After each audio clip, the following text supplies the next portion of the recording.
아멘. 에스라서를 시작할 때 말씀드린 바 있는데 우리 성경에서는 에스라서와 느헤미야서가 따로 이제 분리되어 있지만 히브리어 성경에서는 이게 하나로 되어 있습니다. 그러니까 에스라, 느헤미야 같이 되어 있습니다. 그 내용에 있어서도 이 두 책은 같은 시대에 같은 사건 그리고 이제 같은 주제를 다루고 있습니다. 둘 다 포로 귀환기에 예루살렘 성전과 성벽을 재건하는 일, 그리고 그것보다 더욱 중요한 재건이라고 할 수 있는 무너진 영적 장벽을 다시 세우는 그 일을 했던 에스라와 느헤미야에 관한 그런 일이고 그에 대해서 다루고 있습니다. 오늘부터 이제 느헤미야서로 말씀을 나누는데요. 이 구약 성경에서 기도의 사람이면서 또 사랑의 사람이라고 할 수 있는 그런 인물 중에 모본 중에 하나가 바로 느헤미야라고 할 수가 있습니다. 느헤미야에 대해서는 1절에 보면 하갈의 아들 느헤미야로 되어 있는데 이것이 이제 일단 그의 배경의 전부입니다. 짐작컨대 그의 조부가 바벨론으로 이제 포로로 끌려가고 그 땅에서 태어났을 겁니다.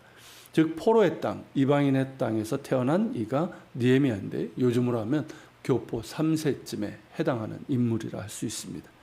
그런 느헤미야가 페르시아, 성경은 우리 바사로 되어 있는데 페르시아의 수도인 수산궁에 있었고 11절에 보면 왕의 술관원으로 나옵니다.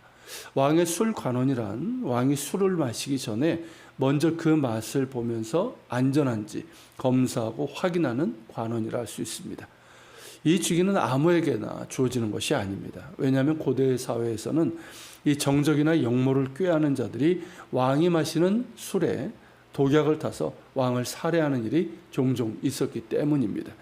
그렇기 때문에 술관원이란 술 시증을 두는 신하가 아니라 왕의 생명을 책임지는 중요한 직책이었기에 왕이 각별히 신뢰하는 신임하는 사람으로 세웠습니다. 그리고 왕이 주로 술을 마시는 시간은 모든 정무를 마치고 쉬는 시간일 겁니다. 그 시간에 왕에게 안전한 술을 전할 뿐만 아니라 왕의 이야기를 그때 왕에게 편하게 이야기할 수 있지 않겠습니까? 듣고 또 말하기도 하면서 때로는 왕의 심경에 대해서 듣기도 하고 때로는 국사를 논하기도 하는 직위가 바로 술관원입니다. 그래서 느헤미야의 직위는 고위직이고 오늘날로 하면 비서실장 내지는 그와 비슷한 지위에 있었던 사람으로 볼 수 있습니다. 다시 1절을 보면 이때 페르시아 왕이 아닥사스다였고 그의 제20년 키슬르월이라고 했는데요. 정확하게는 이제 키슬레브월이고 오늘날 양력으로는 11월 중하순에서 12월 중하순에 해당합니다. 그때 느헤미야는 페르시아의 수도인 수산의 왕궁에서 왕의 술관원으로 직무를 보고 있었는데 같은 유대인인 하나니를 비롯한 몇 사람을 만나게 됩니다. 이 하나니라는 사람이 이제 예루살렘에 다녀왔는데 느헤미야는 이제 고국의 근황이 어떠한지를 이제 궁금하게 묻게 됩니다. 그런데 듣게 된 소식은 3절의 내용처럼 이 사로잡힘을 면하고 남아 있는 자들, 이들은 이제 그 땅의 남은 자들 포함해서 포로 이제 귀환한 자들 얘기합니다. 그러니까 그들이 큰 환난을 당하고 능력을 받으며 예루살렘 성은 허물어지고 성문들은 불탔다는 것입니다. 그러니까 에스라서와 연관해서 보면 에스라가 이때 사람들을 이끌고 2차 귀환을 해서 그리고 이제 신앙 개혁 운동을 펼쳤던 때입니다.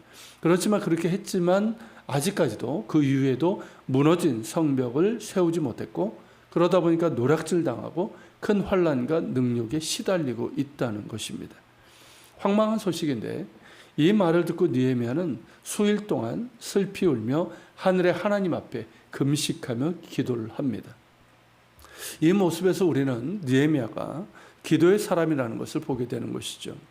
유대인이라면 이 소식을 듣고 누구나 슬퍼하며 안타까워 할 것입니다. 하지만 느헤미야는 그 슬픔을 그대로 하나님 앞에 가지고 나아갑니다. 하나님 앞에 나아가 울며 슬퍼하며 기도합니다. 느헤미야의 기도가 우리에게 도전을 주는 것은 그의 눈과 귀는 세상을 향해 있으면서 동시에 하나님을 향해 있었다는 것입니다. 세상 물정에 대해서는 잘 모르거나 아예 관심이 없고 그저 사는 도로 들어가거나 아니면 자신과 관계된 일이나 자신이 원하는 것에만 그런 일들에만 간구하는 그런 류의 기도의 사람이 아니라 세상에 대해서 눈과 귀가 열려 있어서 어떤 일들이 지금 벌어지고 있는지를 주의 깊고 분별력 있게 보면서 그런 가운데서 신앙인으로서 안타깝고 슬프고 아픈 마음을 그대로 가지고 하나님 앞에 나가서 그 마음을 쏟아놓으면서 하나님의 궁과 자비를 구하고 또 하나님의 뜻이 이루어지기를 구하는 그러한 기도의 사람이었다는 것입니다. 칼바르트가 말한 것처럼 한 손에는 성경을 다른 한 손에는 신문을 든 사람으로 볼 수도 있겠고 그보다는 예수님께서 가르쳐 주신 기도처럼 아버지 하나님의 뜻이 하늘에서 이루어진 것 같이 땅에서도 이루어지기를 구하는 사람의 기도라고 할 수가 있습니다. 우리 역시 이러한 기도를 드린다고 한다면 느헤미야와 같은 마음을 갖게 될 것입니다. 세상 사람들이 그냥 살아가는 것처럼 그렇게 흘러가는 것처럼 살아가거나 아니면 그들이 반응하는 것처럼 그렇게 반응하는 것이 아니라 이 세상에서 행해지는 모순과 거짓, 불의와 억압, 폭력과 고통 등을 보면서 아파하고 슬퍼할 수밖에 없을 것입니다.